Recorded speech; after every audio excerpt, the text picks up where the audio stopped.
স্বৈরাচারের উত্থান ঠেকাতে সজাগ থাকার আহ্বান নাহিদ ইসলামের। এনসিপির সাথে জাতীয় ঐক্যমত্য কমিশনের বৈঠক। নির্বাচন সহ নানা বিষয়ে সমমনা রাজনৈতিক দলগুলোর সাথে বৈঠক শুরু করছে বিএনপি। বিকেলে 12 দল ও সন্ধ্যায় এলডিপির সাথে বৈঠক। ইন্টারপোলে শেখ হাসিনা সহ 12 জনের বিরুদ্ধে রেড নোটিশ জারির আবেদন এনসিবির। কাল ট্রাইব্যুনালে উঠছে মামলা।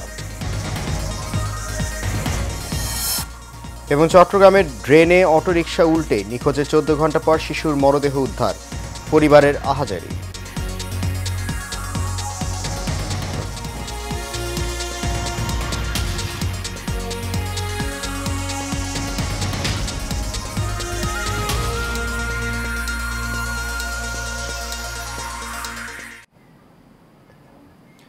সবাইকে স্বাগত জানাচ্ছি এশিয়ান নিউজে। আপনাদের সাথে আছি আমি সৈয়দ মাহিউজ্জামান মুখর।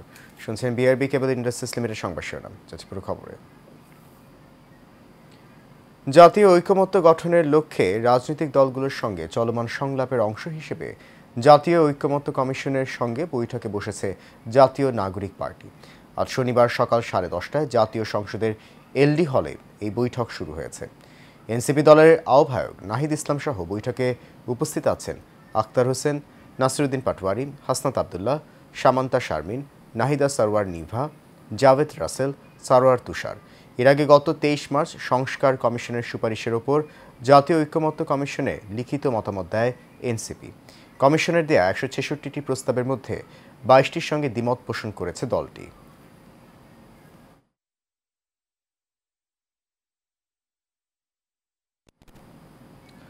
নির্বাচন সহ নানান বিষয় নিয়ে সমমনা রাজনৈতিক দলগুলোর সঙ্গে আজ থেকে ধারাবাহিক বৈঠক শুরু করছে বিএনপি। গুলশানে বিএনপি চেয়ারপারসনের রাজনৈতিক কার্যালয়ে বিকেল 3টা 12 দলীয় জোটের বৈঠকের মধ্য দিয়ে এই আলোচনা শুরু হবে। সন্ধ্যায় লিবারেল ডেমোক্রেটিক পার্টি এলডিপির সঙ্গে বৈঠক হওয়ার কথা রয়েছে। পর্যায়ক্রমে অন্যান্য দলের সঙ্গেও বসবে বিএনপি। আগামী জাতীয় সংসদ নির্বাচন ও দেশের সার্বিক পরিস্থিতি বিবেচনায় নিয়ে স্থায়ী কমিটির সিদ্ধান্ত অনুযায়ী এই বৈঠক করবে দলটি। বৈঠক শেষে সবার মতামত ও পরামর্শের ভিত্তিতে দলের পক্ষে পরবর্তী করণীয় ঠিক করা হবে।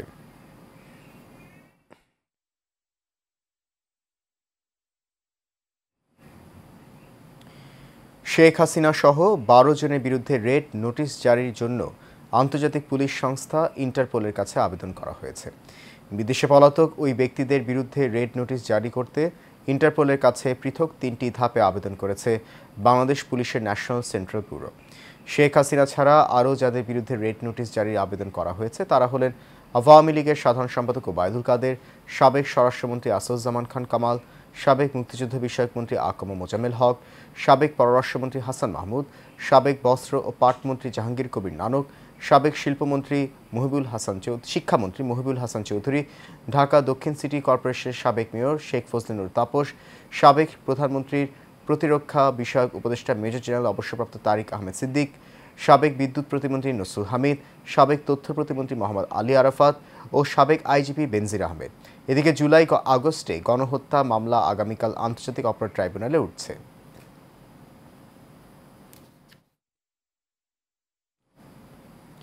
আপিল বিভাগের বিচার কাজ পরিচালনার জন্য 2টি নতুন বেঞ্চ গঠন করেছেন প্রধান বিচারপতি সৈয়দ রেফাত আহমেদ। রোববারে সুপ্রিম কোর্টের ওয়েবসাইটে প্রকাশ করা আপিল বিভাগের কার্যতালিকায় এই বেঞ্চ দুটির তথ্য তুলে ধরা হয়েছে। এতে দেখা যায় প্রধান বিচারপতি এজলাসে প্রথম বেঞ্চে রয়েছেন বিচারপতি জুবায়ের রহমান চৌধুরী, বিচারপতি মোহাম্মদ রেজাউল হক ও বিচারপতি ফারা মাহবুব। 2 নম্বর বেঞ্চে রয়েছেন বিচারপতি মোহাম্মদ আশফাকুল ইসলাম, বিচারপতি এস.এম. এমদাদুল হক ও বিচারপতি এ.কে.এম. আসাদুজ্জামান। এর আগে 24 মার্চ সুপ্রিম কোর্টের হাইকোর্ট বিভাগের 2 বিচারপতিকে আপিল বিভাগে নিয়োগ দেওয়া হয়। তারা হলেন বিচারপতি এ.কে.এম. আসাদুজ্জামান ও বিচারপতি ফারা মাহবুব।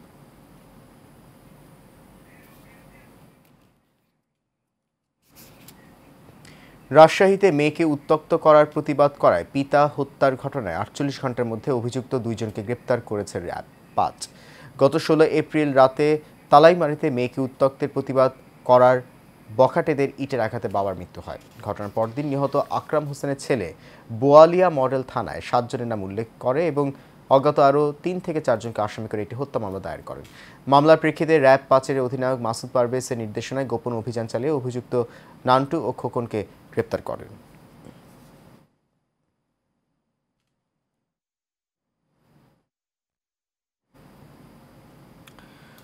চট্টগ্রাম নগরের কাপাসগোলা এলাকায় খোলা ড্রেনে রিকশা উল্টে নিখোঁজ হওয়া 6 মাসের শিশুর মরদেহ উদ্ধার করা হয়েছে। দুর্ঘটনার প্রায় 14 ঘন্টা পর আজ সকালে চাকতাই খাল থেকে শিশুটির মরদেহ উদ্ধার করেন স্থানীয়রা। গতকাল রাত 8:30টার দিকে প্রবল স্রোতের মধ্যে একটি ব্যাটারি চালিত রিকশা নালায় পড়ে গেলে শিশুটি নিখোঁজ হয়। চট্টগ্রাম ফায়ার সার্ভিস ও সিভিল ডিফেন্সের সহকারী পরিচালক মোহাম্মদ আবদুল্লাহ জানান, আজ সকাল 10:10 দিকে স্থানীয়রা চাকতাই খাল থেকে শিশুটির মরদেহ উদ্ধার করে। পরে ফায়ার সার্ভিসে খবর দেওয়া হয় এবং মরদেহ পুলিশের কাছে হস্তান্তর করা হয়। ফায়ার সার্ভিস জানায়, গতকাল রাতে শিশুটি তার মায়ের সঙ্গে রিকশায় করে যাচ্ছিল। নগরের কাপাসগোলা নবাব হোটেলের সামনে রিকশাটি নিয়ন্ত্রণ হারিয়ে নালায় পড়ে যায়। এ সময় শিশুটির মা আহত হলেও শিশুটি পানির স্রোতে ভেসে যায়।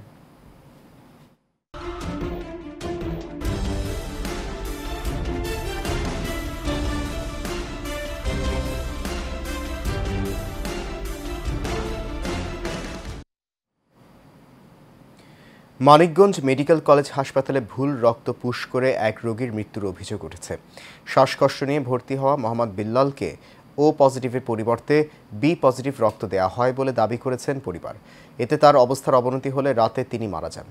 স্বজনদের অভিযোগ, নার্স ও চিকিৎসকদের বারবার বললেও কেউ এগিয়ে আসেননি, বরং কাগজপত্র গোপন করার চেষ্টা করেছেন তারা।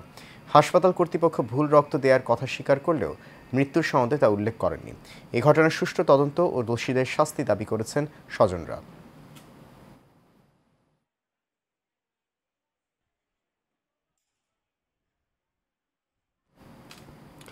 নারায়ণগঞ্জের রূপগঞ্জে বন্ধুদের সাথে শীতলক্ষ্যা নদী পারাপারের সময় নৌকাডুবিতে নিখোঁজ 10ম শ্রেণীর ছাত্রের মরদেহ উদ্ধার করেছে ডুবুরিরা। শুক্রবার সন্ধ্যার দিকে নিহত জুবায়ের হোসেন ও তার বন্ধুরা একটি ছোট নৌকায় ভোলাবো এলাকায় আসার জন্য ওঠেন। নৌকাটি নদীর মাঝামাঝি পৌঁছলে পানি উঠে ডুবে যায়। এ সময় অন্যরা সাঁতার কেটে উঠতে পারলেও ডুবে যায় জুবায়ের হোসেন। এরপর থেকে নিখোঁজ ছিল জুবায়ের হোসেন। এদিকে শনিবার সকাল 9টার দিকে ফায়ার সার্ভিস ডুবুরি দল নদী থেকে নিখোঁজ জুবায়ের হোসেনের মরদেহ উদ্ধার করেছে।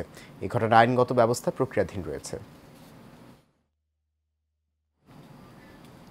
দিনাজপুরের পার্বতীপুরে প্রতিবন্ধী এক নারীকে গণধর্ষণের ঘটনায় জিহাদ, রিফাত ও সেলিম নামে 3 যুবককে গ্রেপ্তার করেছে মডেল থানা পুলিশ।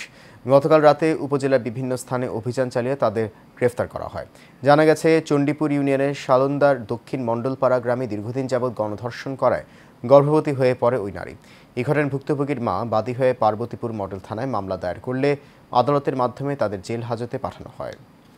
গার্মেন্টসের মার্কেটিং ম্যানেজারের চাকরি ছেড়ে সমন্বিত কৃষি খামার গড়ে স্বাবলম্বী হয়েছেন গাইবান্ধার সাঘাটার কোরবান আলী। তার খামারে কর্মসংস্থান হয়েছে বেশ কয়েকজন যুবকের। এই উদ্যোক্তার সফলতায় অনুপ্রাণিত হয়ে অনেকেই আগ্রহী হচ্ছেন কৃষি খামার গড়তে। নূর হোসেন রেইনের পাঠানো তথ্যছবিতে আরও জানাচ্ছেন শেখ ফাহিম। গাইবান্ধার সাঘাটা উপজেলার পূর্ব অনন্তপুর গ্রামের শাহজাহান আলী আজাদের ছেলে কোরবান আলী গার্মেন্টসের মার্কেটিং ম্যানেজারের চাকরি ছেড়ে নিজ বাড়ির পাশেই গড়ে তুলেছেন সমন্বিত কৃষি খামার। ৪৫ একর জমিতে করছেন হাঁস মুরগি, গরু ছাগল, ভেড়া ও মৎস্য খামার। ৮টি প্রকল্পে তিনি ৮২ লক্ষ টাকার বিনিয়োগ করেছেন। এই খামার থেকে প্রতি মাসে তার আয় প্রায় ৫ লক্ষ টাকা। কোরবান আলীর খামারে কর্মসংস্থান হয়েছে বেশ কয়েকজন যুবকের। এছাড়া তার সাফল্যে উৎসাহিত হয়ে অনেকেই এগিয়ে আসছেন নতুন উদ্যোক্তা হতে। আগে অন্য কাজ করছি, আমরা পয়সা পাতি ঠিক মতন পাই না, খাওয়া দাওয়া হয় না ঠিক মতন। এখানে আসে মোটামুটি ভালোই আমাদের ইনকাম, ভালোই মোটামুটি পয়সা পাতি দেয়। ৫০০-৬০০ টাকা করে আমাদের রোজ চালায়। এলাকার যারা বেকার যুবক আছে তাদের জন্য উনি এখানে মোটামুটিভাবে এখনও প্রায় ২৫-৩০ জন কাজ করে রানিং। আমাদের মাননীয় প্রধান উপদেষ্টা ডক্টর মোহাম্মদ ইউনূস স্যার উনি বলছেন চাকরি না খুঁজে উদ্যোক্তা হোক।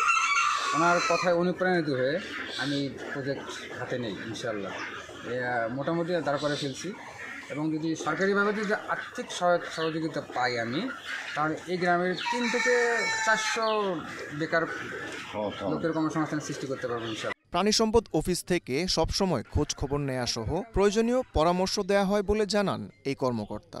কোরবান আলী ওনারা আমাদের কাছে আসে পরামর্শের জন্য, আমরা তাদেরকে পরামর্শ দিই এবং তার ফার্মটা ভিজিট করে তাদেরকে বিভিন্ন ধরনের পরামর্শ দিই। আমরা আশা করি যে উনি নিজের কর্মসংস্থান তো করবেন, পাশাপাশি আরও কয়েকজন বেকার যুবকদের উনি কর্মসংস্থান সৃষ্টি করছেন এবং আমাদের যে প্রাণী জামিশ, যে মূল লক্ষ্য আমাদের প্রাণী জামিশ, এটা সাহাঘাটার পাশাপাশি পার্শ্ববর্তী এলাকাগুলোতে উনি সরবরাহ করবে এই আশা করি।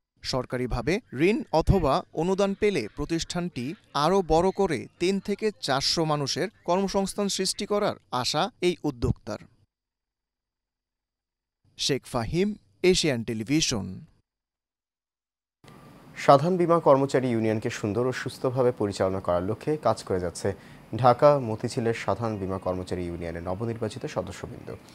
এ নিয়ে সাধারণ বীমা কর্মচারী ইউনিয়নের প্রধান কার্যালয়ে এই মতবিনিময় সভা অনুষ্ঠিত হয়। এ সময় উপস্থিত ছিলেন সাধারণ বীমা কর্মচারী ইউনিয়নের সভাপতি কাজী আব্দুর রহিম ও সাধারণ সম্পাদক মোহাম্মদ হানিফ সহ উক্ত সংগঠনের সদস্যবৃন্দরা। এ সময় তারা সাধারণ বীমা কর্পোরেশনের সার্বিক কল্যাণ ও কর্মচারীদের অধিকার আদায়ের লক্ষ্যে কাজ করে যাবেন বলে জানান।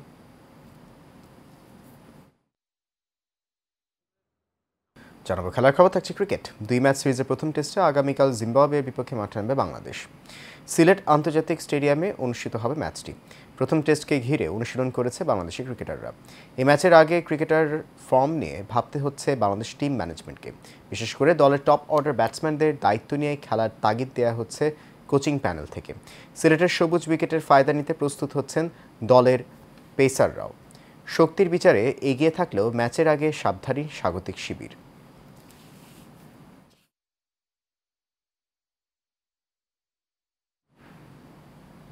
শেষ করবে এশিয়ান নিউজ। তার আগে বিআরবি কেবল ইন্ডাস্ট্রিজ লিমিটেড সংবাদ শিরোনামগুলো জানিয়ে দিচ্ছি আরও একবার।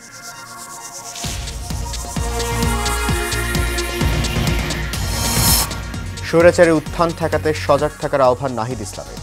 এনসিপির সাথে জাতীয় ঐকমত্য কমিশনের বৈঠক। নির্বাচন সহ নানা বিষয়ে সমমনা রাজনৈতিক দলগুলোর সাথে বৈঠক শুরু করেছে বিএনপি। বিকেলে 12 দল ও সন্ধ্যায় এলডিপির সাথে বৈঠক। ইন্টারপোলে শেখ হাসিনা সহ 12 জনের বিরুদ্ধে রেড নোটিশ জারির আবেদন এনসিবির। কাল ট্রাইব্যুনালে উঠছে মামলা। এবং চট্টগ্রামে ড্রেনে অটোরিকশা উল্টে নিখোঁজে 14 ঘন্টা পর শিশুর মরদেহ উদ্ধার, পরিবারের আহাজারি।